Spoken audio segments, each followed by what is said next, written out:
जापानले सम्भवतः अहिलेसम्मकै एउटा कडा नियम घोषणा गरेको छ, जुन अनुसार अब जापानमा प्रवेश मात्र होइन, प्रवेश गरिसकेका र स्थायी वा अस्थायी रूपमा बस्दै आएकाहरूको समेत भिसा रद्द भएर फर्कन पर्ने अवस्था आउन सक्ने भएको छ। जापान सरकारले सम्भवतः अहिलेसम्मकै कडा नियमका रूपमा स्वास्थ्य बिमा बापतको चिकित्सा बिल नतिरी जापान छाडेका विदेशीहरूलाई पुनः प्रवेशमा रोक लगाउने तयारी गरेको छ।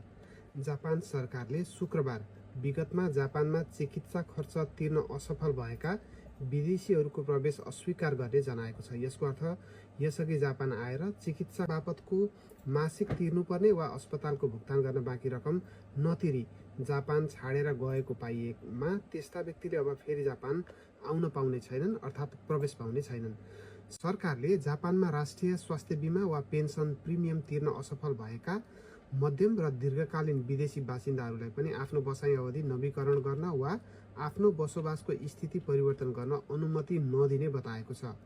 स्वास्थ्य बिमा रकम नतिरेकाहरूका लागि अहिलेसम्मकै कडा नियमको रूपमा लागू गर्न लागि यो नियम स्वास्थ्य बिमा रकम नतिर्नेहरूमाथि कडा नियमको एक भागको रूपमा हेरिएको छ। सरकारले स्वास्थ्य बिमा रकम नतिर्ने कामदारहरूलाई भर्ना गर्ने संस्थाहरू मार्फत निर्दिष्ट सिप भिसा भएका विदेशी कामदारहरूको सामाजिक बिमा प्रिमियम भुक्तानी बाँकी छ छैन भनेर चेक जाँच समेत गर्ने भएको छ। जापानले निश्चित स्तरभन्दा बढी बक्यौता भएका कम्पनीहरूलाई विदेशीहरूलाई भर्ना गर्नका लागि अनुमति नदिने कदम समेत चाल्ने बताएको छ। जापानी प्रधानमन्त्री शिगेरु इसिबाका अनुसार जापानीहरूमा रहेको विदेशीहरूले स्वास्थ्य बिमा तथा पेन्सन रकम तिर्दैनन् भन्ने भावना र गुनासो हटाउन तथा स्वास्थ्य बिमाको उठ्न ठूलो रकम कडाई गर्न यस्तो कदम चालिन लागि हो। कहिलेबाट लागू गर्ने मिति घोषणा नभइसके पनि यथाशक्य छिटो कार्यान्वयनमा ल्याउन इसिबा सरकारले प्रधानमन्त्री कार्यालयमा यसको विषयमा हेर्ने एउटा छुट्टै विभाग गठन गर्ने भएको छ।